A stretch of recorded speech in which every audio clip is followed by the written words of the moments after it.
آغاز کرنے کے لیے اور بلکہ اس سے قبل یہ دائیں بائیں جو دوست تالاب کے قریب دوست موجود ہیں، سب سے پہلے آپ تشریف فرما ہوں۔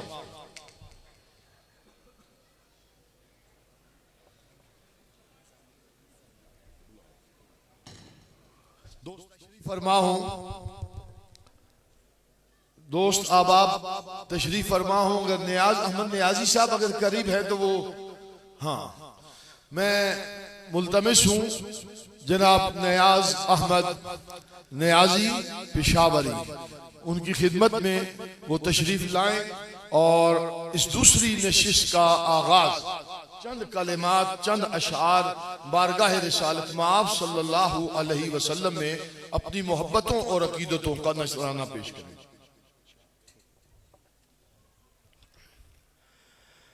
تمام حضرات بڑی محبت کے ساتھ درود شریف کا نذرانہ پیش کریں۔ صلی اللہ علیہ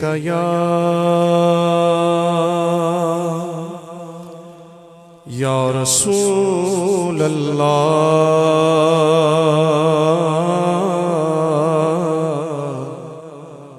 وسلم علیہ یا حبیب اللہ۔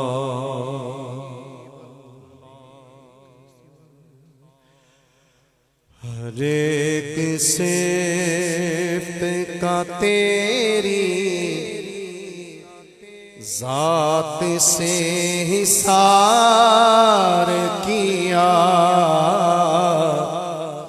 ہر ایک صفت کا تیری ذات سے حصار کیا، خدا نے تجھ کو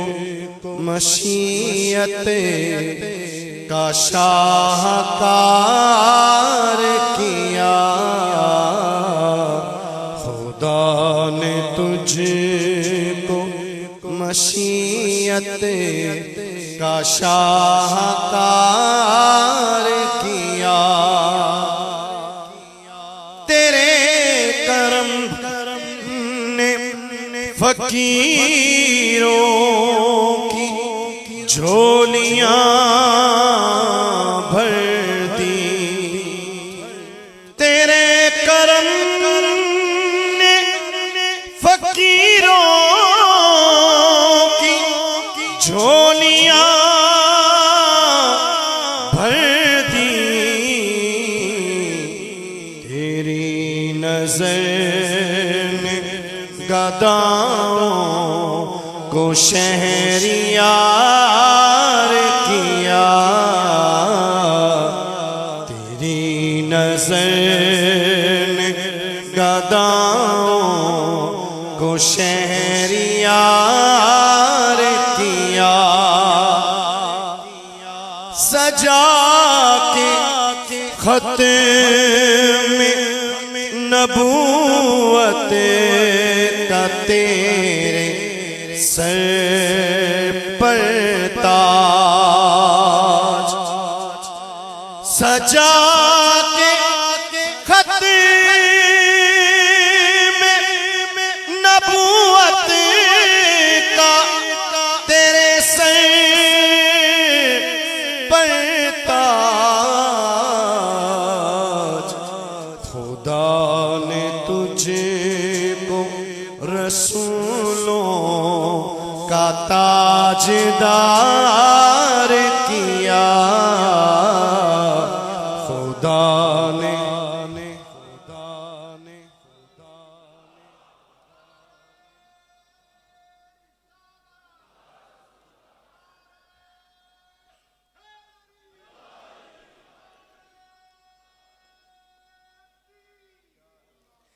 سجا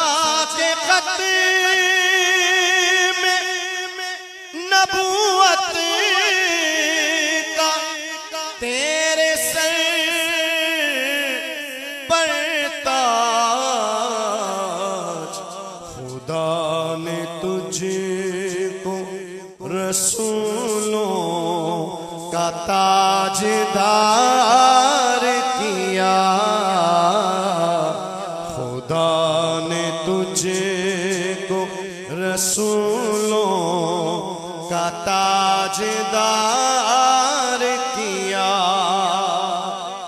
تیری نگاہ کرم نے اسے تسلی دی، تیری نگاہ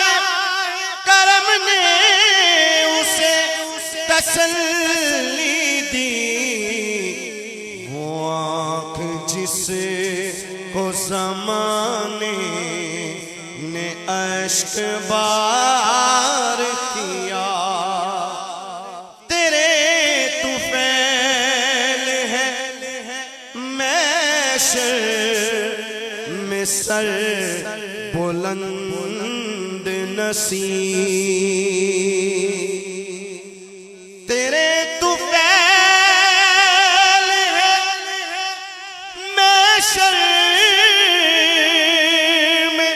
میں سر بلند نصیب،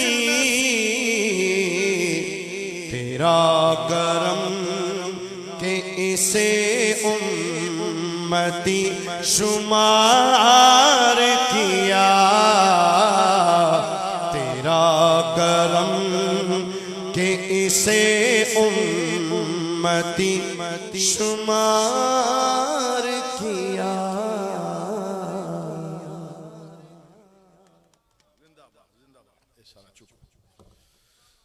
ماشاءاللہ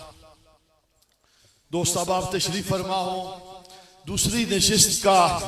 مسئلہ یہ ہے کہ وقت بہت تیزی سے گزرتا ہے، میں ملتمس ہو رہا ہوں استاد العلماء والفضلاء حضرت علامہ مولانا مفتی محمد اشفاق سعیدی صاحب، جو میرے بڑے ہی خاص برادر مکرم تو ہیں ہی، لیکن یہ آپ کو اعزاز حاصل ہے۔ حضور نصیر ملت چراغ گولڑا سیدی و سندی الشیخ نصیر الدین نصیر رحمت اللہ تعالی علیہ آپ کے ساتھ سفر میں حضر میں ساتھ رہنے کا اعزاز اور موقع انہیں ملتا رہا۔ میرے حضور میرے غریب نواز ان پر بہت زیادہ اعتماد فرمایا کرتے تھے، آپ کی بہت خدمات ہیں۔ درگاہ عالیہ غوثیہ مہریہ مقدسہ گولڑا شریف کے ساتھ بالخصوص ہمارے جو حلقہ احباب ہے ان کے ساتھ بہت زیادہ وابستگی اور بہت زیادہ تعلق اور ایک بڑے تسلسل کے ساتھ علمی و قلمی کام سر انجام دے رہے ہیں۔ طلوع مہر میں آپ اس وقت چیف ایڈیٹر ہیں، جتنے ہمارے فتاوی جات کا کام ہے، تحقیق کا تصنیف کا جو کام ہے، وہ حضرت قبلہ مفتی محمد اشفاق سعیدی صاحب کے سپرد ہے۔ میں آپ کی خدمت میں ملتمس ہو رہا ہوں، آپ مائک میں تشریف لائیں، مفتی صاحب کا زوردار استقبال کیجئے۔ نعرہ تکبیر، نعرہ رسالت، نعرہ حیدری، نعرہ غوثیہ، تاجدار ختم نبوت، تاجدار ختم نبوت،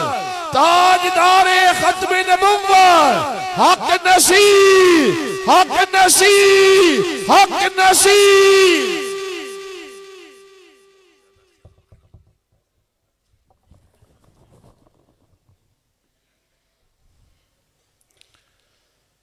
نحمده ونصلي ونسلم على رسوله الكريم وعلى آله وأصحابه وأهل بيته وعترته وذريته المباركين المكرمين المتخلقين بخلقه العظيم، أما بعد فأعوذ بالله من الشيطان الرجيم، بسم الله الرحمن الرحيم، قل يا أيها الناس إني رسول الله إليكم جميعا، صدق الله مولانا العلي العظيم،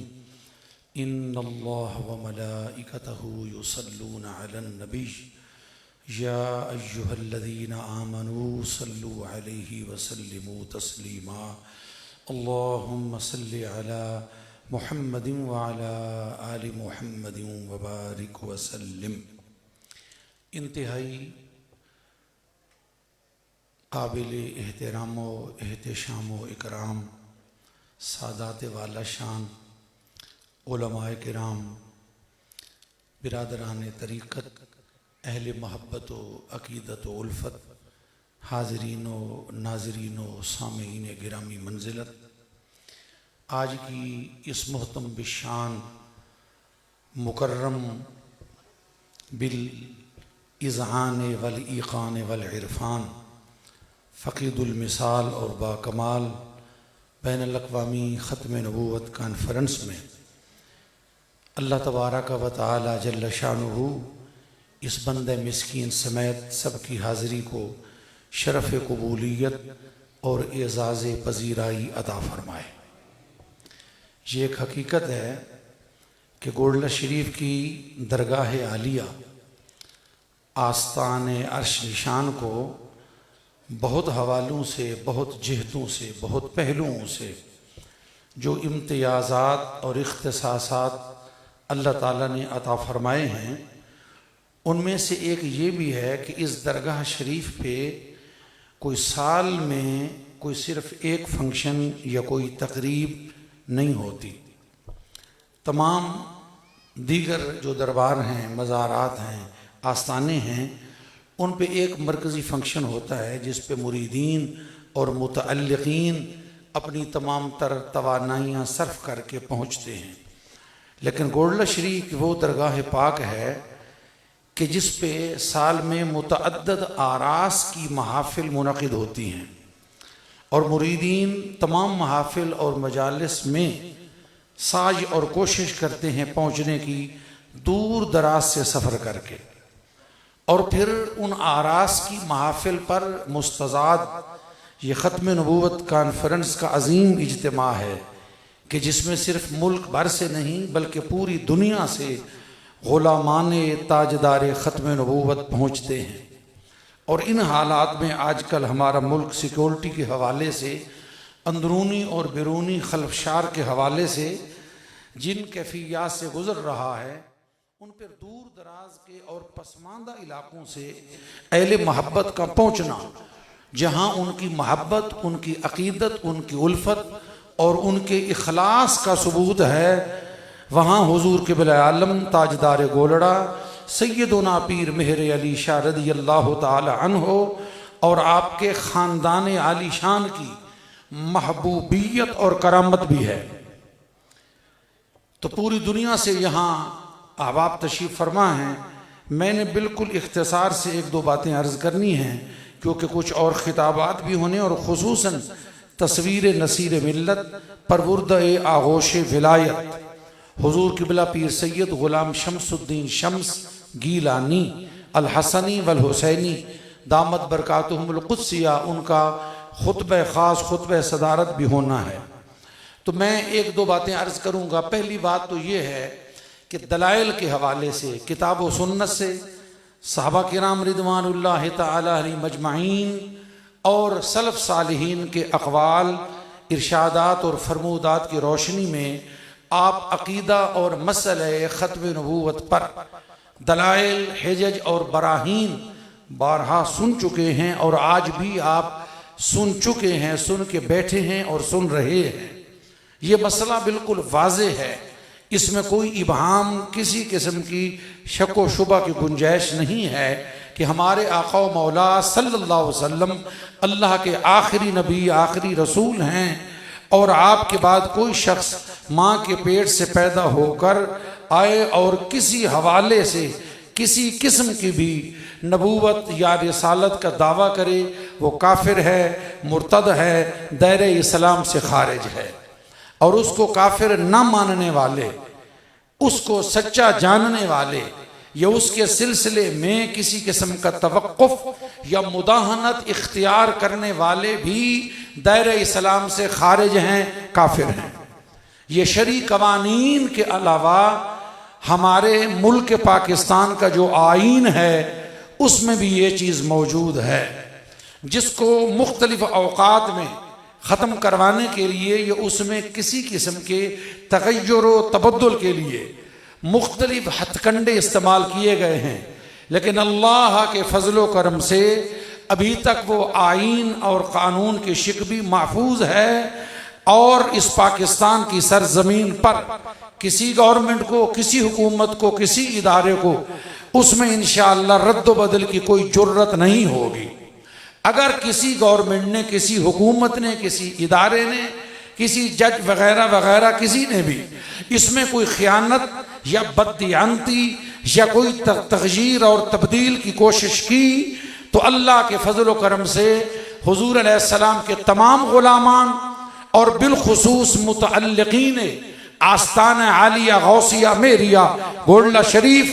اپنا تن من دھن سب کچھ قربان کر کے مشائخ گولڈا شریف سادات کرام کی قیادت میں میدان عمل میں آئیں گے، اور انشاءاللہ وہ تبدیل کرنے والے یا تبدیلی کی سوچ رکھنے والے تو نیست و نابود ہو جائیں گے، لیکن یہ ختم نبوت کا آئین، قانون اور منکرین ختم نبوت کے کافر ہونے کا جو قانون ہے یہ نہ بدلا ہے نہ کبھی بدلے گا۔